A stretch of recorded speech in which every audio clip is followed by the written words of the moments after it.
信じます。 এর অর্থ হল বিশ্বাস করা বা বিশ্বাস করি। 私は先生を信じます。 আমি শিক্ষককে বিশ্বাস করি। キャンセルします。 এর অর্থ হল বাতিল করা। ホテルの予約をキャンセルします。 আমি হোটেলের বুকিং বাতিল করব। 知らせます。 এর অর্থ হল জানানো বা অবহিত করা। 先生に結果を知らせます。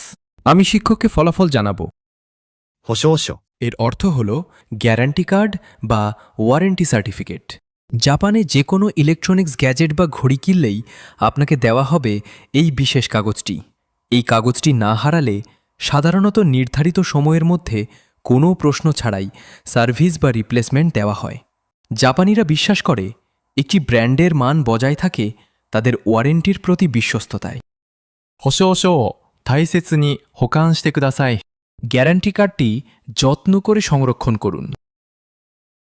領収書。 এর অর্থ হল রসিদ বা রিসিট। 領収書をください。 রসিদটি দিন দয়া করে। キャンプ。 এর অর্থ হল ক্যাম্প বা ক্যাম্পিং। 夏休みにキャンプをします。 গ্রীষ্মের ছুটিতে আমি ক্যাম্পিং করি। 中止。 এর অর্থ হল বাতিল বা বন্ধ করে দেওয়া। এটি দ্বারা মূলত কোনো পরিকল্পিত অনুষ্ঠান, কাজ, ফ্লাইট বা ইভেন্ট মাঝপথে বন্ধ করা, স্থগিত করা বা পুরোপুরি বাতিল করা বোঝায়। 雨のため試合を中止します。 বৃষ্টির কারণে ম্যাচটি বাতিল করা হবে। 点、 এর অর্থ হল পয়েন্ট বা নম্বর। পরীক্ষার নম্বর, খেলাধুলার স্কোর বা কোনো কিছুর পয়েন্ট বোঝাতে ব্যবহৃত হয়। テストの点が高かったです。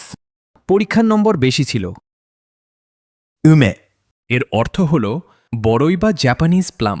এটি জাপানের একটি টক ফল যা ইংরেজিতে সাধারণত জাপানিজ প্লাম বা উমে নামে পরিচিত। এটি উমেবশি এবং উমে শু তৈরিতেও ব্যবহৃত হয়। 梅の花が綺麗です。 বড়ই ফুলটি সুন্দর। 110番。 এটি মূলত জাপানের পুলিশি জরুরি সেবা বা পুলিশ এমার্জেন্সি হটলাইন নাম্বারকে নির্দেশ করে। 事件があったら110番に電話してください。 কোনো ঘটনা ঘটলে 110 নম্বরে ফোন করুন। 119番。 জাপানে অ্যাম্বুলেন্স বা ফায়ার সার্ভিস প্রয়োজন হলে জরুরি অবস্থায় এই নম্বরে কল করা হয়। 病気の人がいたら119番に電話してください。 কেউ অসুস্থ হলে 119 নম্বরে ফোন করুন। 急に。 এর অর্থ হল হঠাৎ বা আকস্মিকভাবে। 急に雨が降りました。 হঠাৎ বৃষ্টি পড়ল। 無理に。 এর অর্থ হল জোর করে বা আননেসেসারিলি।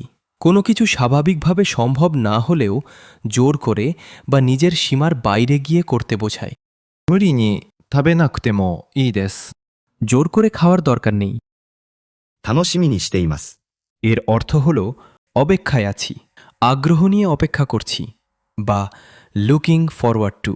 ভবিষ্যতে কোনো কিছু ঘটবে বা করতে পারবেন এমন প্রত্যাশা নিয়ে আনন্দের সাথে অপেক্ষা করা বোঝায়। 日本へ行くのを楽しみにしています。 আমি জাপানে যাওয়ার জন্য আগ্রহ নিয়ে অপেক্ষা করছি। 以上です。 এর অর্থ হল এই পর্যন্তই বা দ্যাটস অল। কোনো বক্তব্য, প্রেজেন্টেশন, এক্সপ্লানেশন বা রিপোর্ট শেষ করার সময় এই পর্যন্তই বা এটাই সব বোঝাতে ব্যবহার করা হয়। 私の説明は以上です。 আমার ব্যাখ্যা এই পর্যন্তই। 係員。 এর অর্থ হল দায়িত্বপ্রাপ্ত কর্মচারী বা স্টাফ মেম্বার ইনচার্জ। কোনো নির্দিষ্ট কাজ, বিভাগ, কাউন্টার বা স্থানের দায়িত্বে থাকা কর্মচারীকে বোঝায়। 係員に聞いてください。 দায়িত্বপ্রাপ্ত কর্মচারীকে জিজ্ঞাসা করুন। コース。 এর অর্থ হল কোর্স বা পথ। কনটেক্সট অনুযায়ী কোর্স নির্দিষ্ট পথ বা খাবারের নির্ধারিত সেট বোঝাতে পারে। このコースは初心者におすすめです。 এই কোর্সটি শিক্ষানবিশদের জন্য সুপারিশ করা হয়। スタート。 এর অর্থ হল শুরু বা স্টার্ট। 9時にスタートします。 9টায় শুরু হবে। い、 এই জাপানি ভাষায় র্যাঙ্কিং, প্রতিযোগিতা বা ফলাফলের স্থান বা পজিশন প্রকাশ করার একটি কাউন্টার সুফিক্স বা গণনা সূচক শব্দ। কোনো খেলায় বা প্রতিযোগিতায় কে কততম স্থান অর্জন করেছে তা বোঝাতে সংখ্যার শেষে ই যুক্ত করা হয়। 私は3位になりました。 আমি তৃতীয় স্থান অর্জন করেছি। 優勝します。 এর অর্থ হল চ্যাম্পিয়ন হওয়া বা প্রথম স্থান অর্জন করা। 私たちのチームが優勝しました。 আমাদের দল চ্যাম্পিয়ন হয়েছে। 悩み、 এর অর্থ হল দুশ্চিন্তা বা সমস্যা। 仕事の悩みがあります。 কাজ নিয়ে আমার একটি দুশ্চিন্তা আছে। 目覚まし、 এর অর্থ হল অ্যালার্ম, ঘড়ি। 目覚ましを6時にセットします。 আমি অ্যালার্মটা 6টায় সেট করি। 目が覚めます。 এর অর্থ হল ঘুম ভেঙে যায় বা জেগে ওঠা।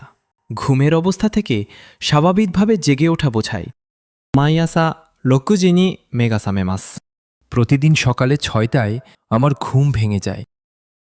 回答、 এর অর্থ হল উত্তর বা রেসপন্স। এটি দ্বারা মূলত কোনো প্রশ্ন, অনুসন্ধান, সার্ভে বা অফিসিয়াল চিঠিপত্রের উত্তর দেওয়া, প্রতিক্রিয়া জানানো বা জবাব প্রদান করা বোঝায়। 質問に回答します。 প্রশ্নের উত্তর দিই। なります。 এর অর্থ হল বাজা বা শব্দ হওয়া। এটি মূলত কোনো বস্তু থেকে স্বতঃস্ফূর্তভাবে কোনো শব্দ উৎপন্ন হওয়া, ঘণ্টা বা ফোন বাজা কিংবা পশু পাখির ডাক বা আওয়াজ তৈরি হওয়া বোঝাতে ব্যবহৃত হয়। 電話が鳴ります。 ফোন বাজে। セットします。 এর অর্থ হল সেট করা বা স্থাপন করা।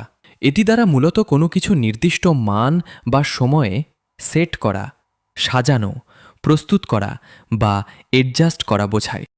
目覚ましを6時にセットします。 আমি অ্যালার্মটা 6টায় সেট করি। それでも、 এর অর্থ হল তা সত্ত্বেও বা তবুও।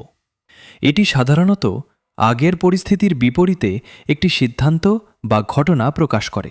雨が降っています。それでも出かけます。 বৃষ্টি হচ্ছে, তবুও আমি বাইরে যাব।